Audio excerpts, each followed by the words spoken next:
Shalom semuanya. Alkitab berkata, Yesus mati karena dosa-dosa kita.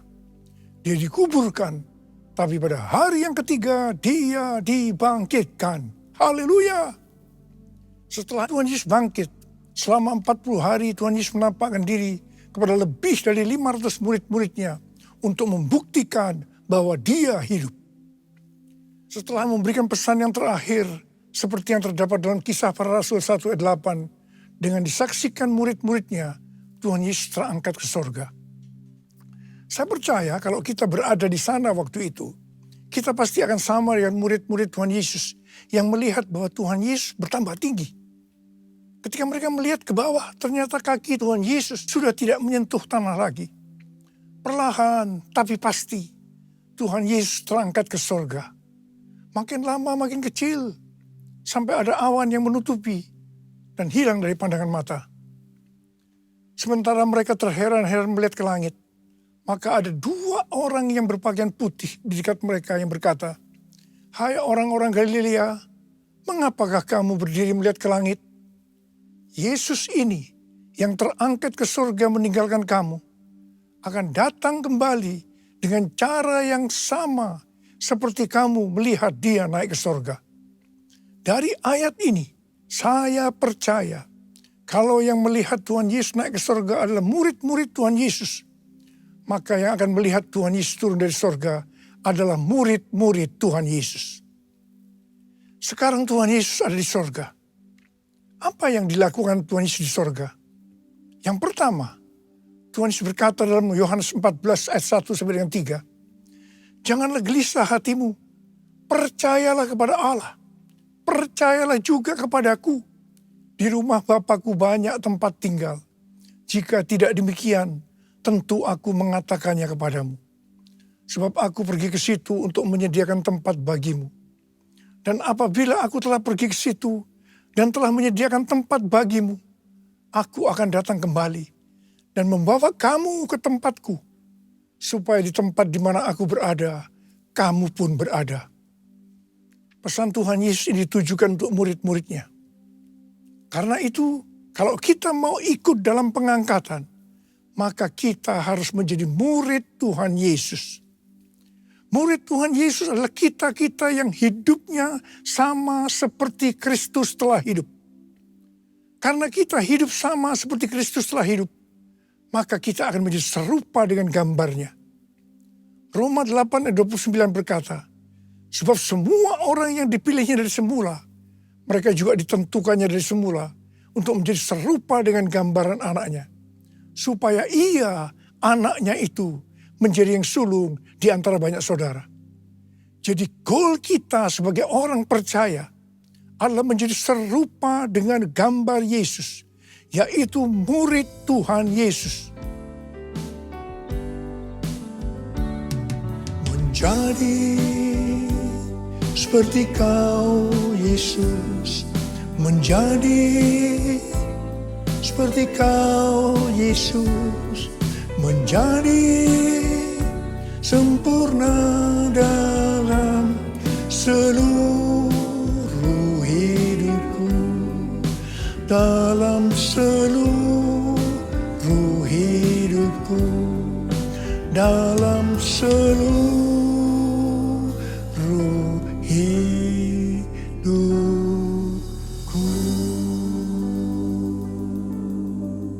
hal kedua yang dilakukan oleh Tuhan Yesus di sorga adalah sesuai dengan Ibrani 7 ayat 25 yang berkata, "Karena itu ia sanggup juga menyelamatkan dengan sempurna semua orang yang oleh dia datang kepada Allah. Sebab ia hidup senantiasa untuk menjadi pengantara mereka." Tuhan Yesus di sorga menjadi pengantara kita. Artinya sebagai pendoa syafaat bagi kita, supaya kita selamat secara sempurna. Kalau kita berbicara tentang keselamatan, maka ada 3 hal yang harus diperhatikan. Yang pertama, bisa kehilangan keselamatan. Yang kedua, hampir-hampir tidak diselamatkan. Tapi yang ketiga, selamat dengan sempurna. Hal yang pertama, orang yang sudah percaya bisa kehilangan keselamatan. Matius 7 ayat 21 sampai 23 berkata, bukan setiap orang yang berseru kepadaku, Tuhan, Tuhan, akan masuk dalam kerajaan sorga. Melainkan orang yang melakukan kehendak Bapa-Ku yang di sorga. Pada hari terakhir, banyak orang akan berseru kepadaku, Tuhan, Tuhan, bukankah kami bernubuat demi namamu? Dan mengusir setan demi namamu? Dan mengadakan banyak mujizat demi namamu juga? Pada waktu itulah aku akan berterus terang kepada mereka dan berkata, aku tidak pernah mengenal kamu. Enyahlah dari hadapanku, hai kamu yang melanggar perintah Allah. Ini merupakan peringatan bagi hamba-hamba Tuhan yang sedang dipakai oleh Tuhan. Agar pelayanan yang diberikan oleh Tuhan semata-mata hanya untuk menyatakan kemuliaannya. Bukan untuk kemuliaan diri sendiri. Bukan untuk mencari keuntungan pribadi. Bukan untuk popularitas. Di mana ini bisa mengakibatkan hilangnya keselamatan. Contoh seorang murid yang kehilangan keselamatannya adalah Yudas. Yudas mengikut Yesus begitu lama. Bahkan dicatat dalam Lukas 9 ayat 1 sampai dengan 6. Ia bersama murid-muridnya yang lain pernah melakukan berbagai mujizat dan pelayanan kesembuhan. Namun ia akhirnya memilih meninggalkan Tuhan. Maka hilanglah keselamatannya. Hal yang kedua, mengenai hampir-hampir tidak diselamatkan. 1 Korintus 3 ayat 10 sampai dengan 15 berkata, bahwa kita membangun hidup kita ini dengan dasar Yesus Kristus. Pertanyaannya, bahan apa yang kita gunakan untuk membangun kehidupan kita ini? Apakah dengan bahan emas, perak, batu permata, ataukah dengan bahan kayu, rumput kering, atau jerami? Semua ini akan nampak pada hari Tuhan saat pekerjaan kita diuji dengan api. Jika pekerjaan kita tahan uji, artinya tidak terbakar karena terbuat dari bahan emas, perak, dan batu permata, maka kita akan mendapat upah. Tetapi sebaliknya, kalau pekerjaannya itu terbakar karena bahan yang digunakan adalah kayu, rumput kering, atau jerami, maka akan menderita kerugian. Selamat sih selamat, tetapi seperti keluar dari dalam api. Artinya, hampir-hampir tidak diselamatkan. Hampir-hampir tidak diselamatkan dapat diartikan. Yang pertama, kehilangan upah atau pahala. Yang kedua, kedudukan yang rendah di sorga. Dan yang ketiga, kehilangan kesempatan pelayanan dan kekuasaan di sorga.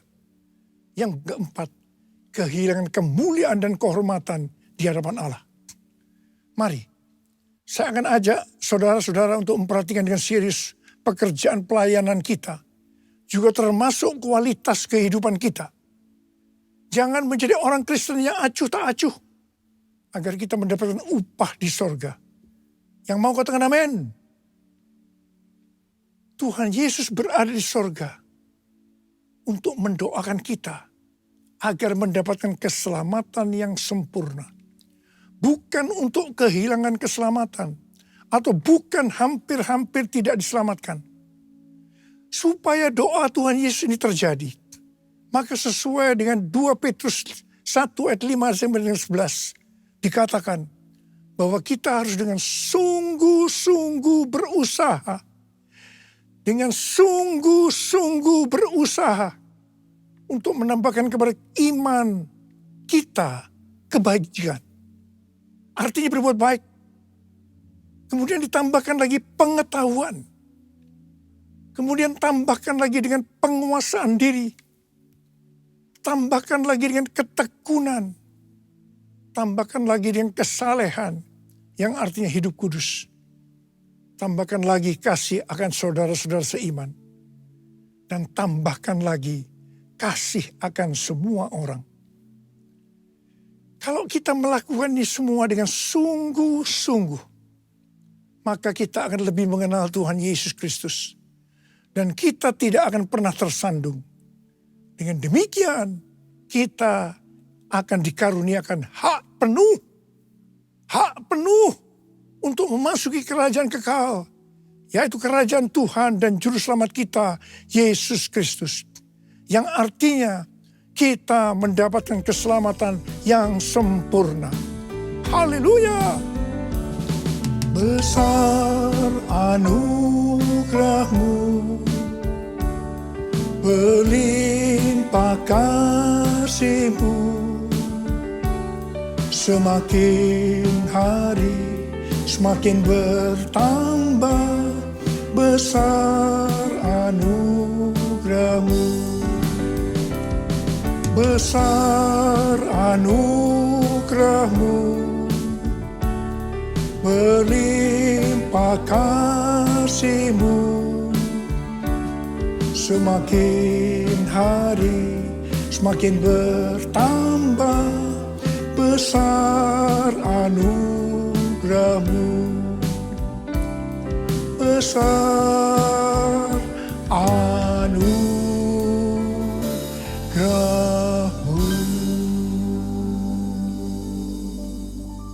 Hal ketiga yang dilakukan oleh Tuhan Yesus di sorga adalah mencurahkan Roh Kudus. Pesan yang terakhir dari Tuhan Yesus untuk murid-muridnya sebelum ia terangkat ke sorga terdapat dalam Kisah Para Rasul 1 ayat 8 yang berkata, "Tetapi kamu akan menerima kuasa kalau Roh Kudus turun ke atas kamu, dan kamu akan menjadi saksiku di Yerusalem dan di seluruh Yudea dan Samaria dan sampai ke ujung bumi." Setelah memberikan pesan yang terakhir ini, Tuhan Yesus naik ke sorga. Setelah itu apa yang dilakukan oleh murid-muridnya? Mereka pergi ke Yerusalem dan berkumpul di ruang atas atau kamar loteng.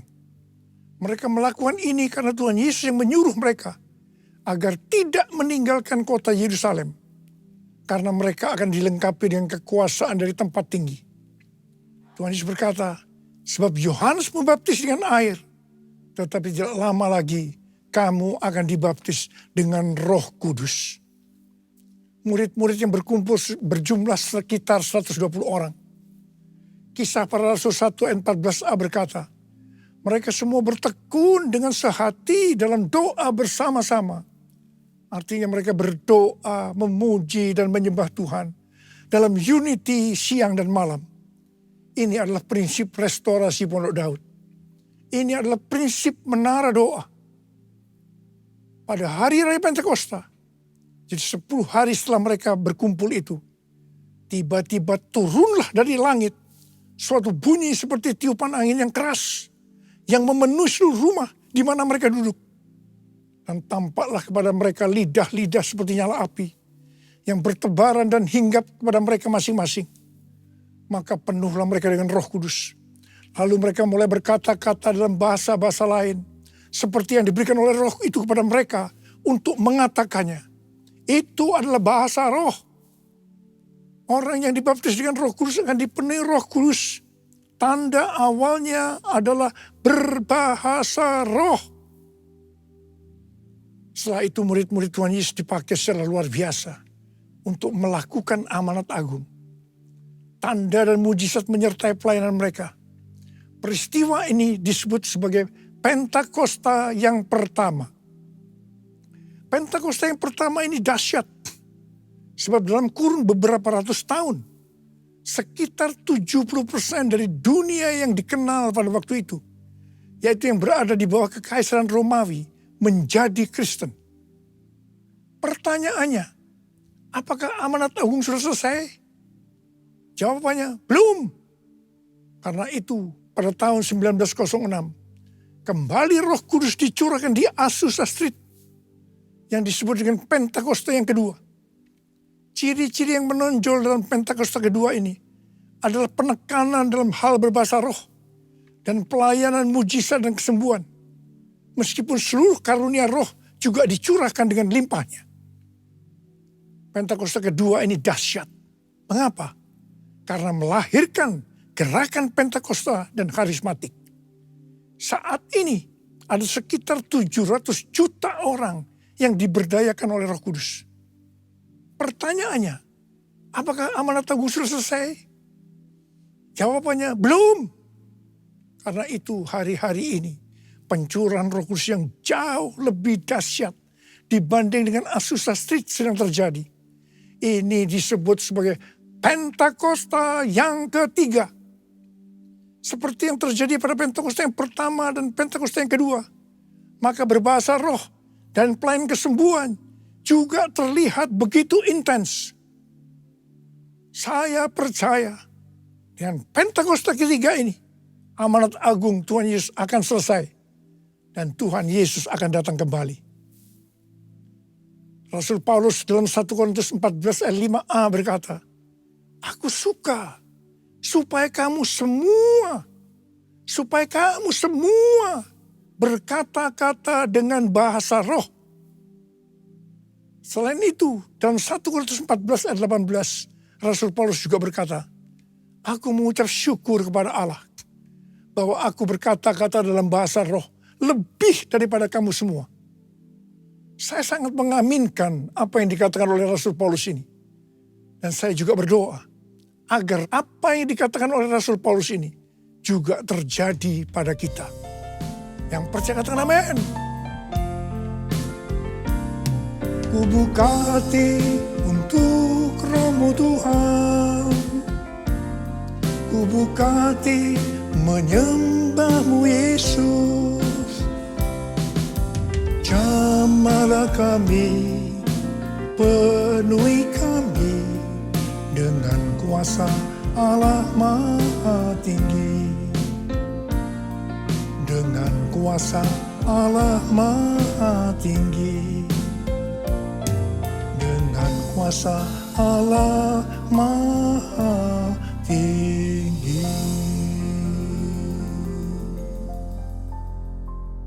Apa yang terjadi kalau kita berbahasa roh? Yang pertama, kita akan lebih berani bersaksi tentang Yesus. Kita ingat Petrus, di mana sebelum dia dibaptis Roh Kudus dengan tanda awal berbahasa roh, dia pernah menyangkal Yesus sebanyak 3 kali sebelum ayam berkokok. Setelah dibaptis Roh Kudus dan berbahasa roh, dia berani bersaksi tentang Tuhan Yesus. Tidak peduli disesah dan dipenjara. Yang kedua, kalau kita berbahasa roh, maka sesuai dengan 1 Korintus 14 ayat 4a, dikatakan, siapa yang berkata-kata dalam bahasa roh, ia membangun dirinya sendiri. Yang artinya, kalau kita berbahasa roh, kita akan membangun iman kita. Yang ketiga, kalau kita berbahasa roh, kita akan lebih merasakan hadiratnya dan lebih intim dengan dia. Karena ketika kita berbahasa roh, kita berkata-kata kepada Allah, bukan kepada manusia. Dan yang keempat, kalau kita berbahasa roh, kita akan berdoa lebih lama lagi. Yang kelima, sesuai dengan 1 Korintus 14 ayat 14 dan 15 yang berkata, sebab jika aku berdoa dengan bahasa roh, maka rohkulah yang berdoa. Tetapi akal budiku tidak turut berdoa. Jadi apakah yang harus kubuat? Aku akan berdoa dengan rohku, tetapi aku akan berdoa juga dengan akal budiku. Aku akan menyanyi dan memuji dengan rohku, tetapi aku akan menyanyi dan memuji juga dengan akal budiku. Jadi kalau kita menghendaki agar roh kita berdoa, menyanyi dan memuji, maka kita harus berbahasa roh. Sedangkan kalau dengan akal budi atau jiwa, maka kita harus menggunakan bahasa yang kita mengerti. Mari, bagi yang mau melakukan, katakan bersama saya, amin. Sekarang Tuhan Yesus berada di sorga, duduk di sebelah kanan Allah Bapa. Dan Tuhan Yesus berpesan kepada kita, aku datang segera. Aku datang segera. Waktu Tuhan Yesus ditanya oleh murid-muridnya, apa tanda kedatanganmu dan tanda kesudahan dunia ini? Salah satu jawabannya seperti yang tertulis dalam Matius 24:14. Dan Injil kerajaan ini akan diberitakan di seluruh dunia, menjadi kesaksian bagi semua bangsa. Sesudah itu barulah tiba kesudahannya. Karena itu, Tuhan memberikan tugas kepada kita sebagai murid-muridnya untuk menjadikan semua bangsa itu menjadi murid Tuhan Yesus. Ini adalah amanat agung dari Tuhan Yesus. Salah satu visi dari Empower 21, bahwa pada waktu Pentakosta tahun 2033, setiap orang akan mendapatkan kesempatan untuk berjumpa secara autentik dengan Tuhan Yesus melalui kuasa dan kehadiran Roh Kudus. Rick Warren dari aliran Baptis mendapatkan bahwa tahun 2033 adalah goal untuk menyelesaikan amanat agung. Karena itu, mari kita perhatikan dengan sungguh-sungguh satu dekade ke depan. Dari tahun 2024 ini ke 2033. Tahun 2033 adalah yang pertama, peringatan 2000 tahun kematian, kebangkitan, kenaikan Tuhan Yesus ke sorga. Tahun 2033 adalah peringatan pencurahan Roh Kudus, yang berarti peringatan ulang tahun gereja yang ke-2000. Peringatan 2000 tahun diberikannya amanat agung. Untuk bisa menyelesaikan amanat agung, tidak bisa dengan kekuatan sendiri, tapi harus dengan kuasa Roh Kudus. Karena itu saudara harus penuh dengan Roh Kudus. Saudara harus penuh dengan Roh Kudus. Ada berapa banyak di antara saudara yang rindu untuk dibaptis Roh Kudus dengan tanda awal berbahasa roh? Angkat tangan saudara. Penuhiku, penuhiku dengan hadirat-Mu. Urapiku, urapiku dengan minyak kudus-Mu. Penuhiku, penuhiku dengan hadirat-Mu. Urapiku, urapiku dengan minyak kudus-Mu.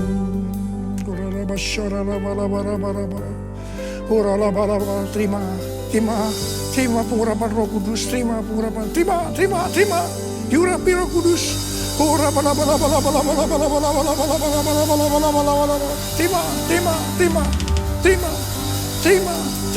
Terima kuasa. Terima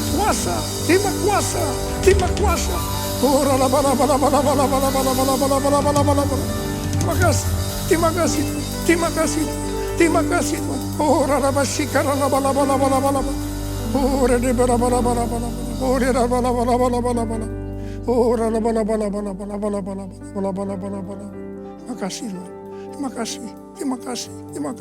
Terima kasih. Dalam nama Yesus. Amin.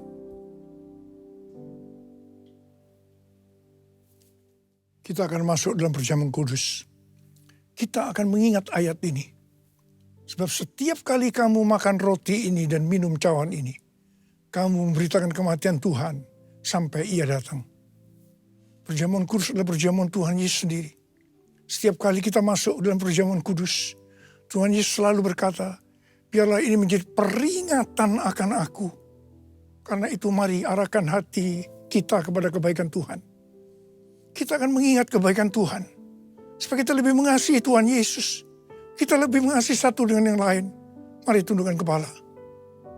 Bapa, siapakah kami sebelum kami mengenal Engkau? Kami semua orang berdosa. Upah dosa adalah maut, mati. Tapi Engkau yang tidak berdosa telah dijadikan dosa oleh karena kami. Engkau harus turun dari sorga mulia, menjelma menjadi manusia, mati ganti kami. Tuhan, betapa baiknya Engkau. Betapa baiknya Engkau. Kau jadikan kami sebagai anak-anak-Mu. Kau tuntun, Kau bela, Kau lindungi, Kau berkati, Kau hajar juga kalau kami salah. Itu Engkau ya Abah. Bapa, terima kasih. Kau akan memberkati kami semua dalam perjamuan kudus ini. Tapi Engkau mau agar kami makan dan minum dengan cara yang benar. Karena itu mari, masing-masing introspeksi. Lihat keadaan diri kita masing-masing. Kalau ada dosa yang Tuhan ingatkan, langsung minta ampun. Ampuni saya Tuhan. Ampuni, ampuni, ampuni ya Tuhan. Ampuni. Bapa, kau melihat anak-anakmu yang sedang meminta ampun kepadamu. Layakkan kami untuk masuk dalam perjamuan kudus. Terima kasih. Dalam nama Yesus kami berdoa. Amin. Mari, angkat roti di tangan kanan kita tinggi-tinggi. Sebab apa yang telah kuteruskan kepadamu telah aku terima dari Tuhan. Yaitu bahwa Tuhan Yesus pada malam waktu ia diserahkan mengambil roti. Dan sesudah itu ia mengucap syukur atasnya. Ia memecah-mecahkannya dan berkata, inilah tubuhku yang diserahkan bagi kamu. Perbuatlah ini menjadi peringatan akan aku. Sudah dikasih Tuhan, bukankah roti yang kita pecah-pecahkan ini adalah persekutuan kita dengan tubuh Kristus. Mari kita makan dalam nama Yesus.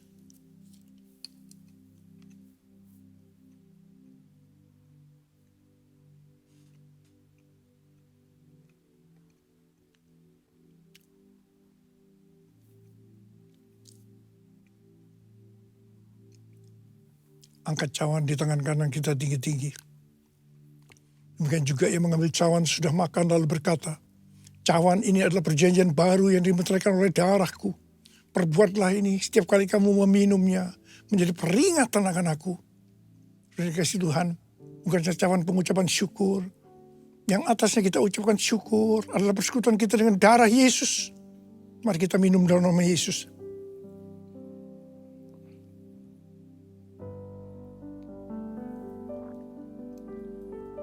Ucapan syukur dan terima kasih. Dengan suara, jangan diam. Tuhan terima kasih ya Tuhan. Tuhan terima kasih ya Tuhan. Terima kasih ya Tuhan. Terima kasih ya Tuhan. Terima kasih ya Tuhan. Terima kasih.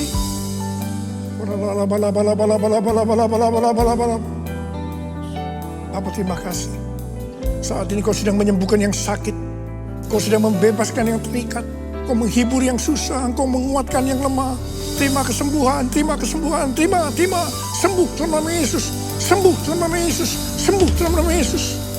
Oh Tuhan, terima kasih, terima kasih, terima kasih, terima kasih, terima kasih Yesusku, terima kasih Yesusku. Puji syukur hanya bagi Tuhanku. Terima kasih Yesusku, terima kasih Yesusku. Puji syukur hanya bagi Tuhanku. Terima kasih, terima kasih Yesusku, terima kasih Yesusku. Puji syukur hanya bagi Tuhanku. Terima kasih Yesusku, terima kasih Yesusku. Puji syukur hanya bagi Tuhanku. Puji syukur hanya bagi Tuhanku. Puji syukur hanya bagi Tuhanku.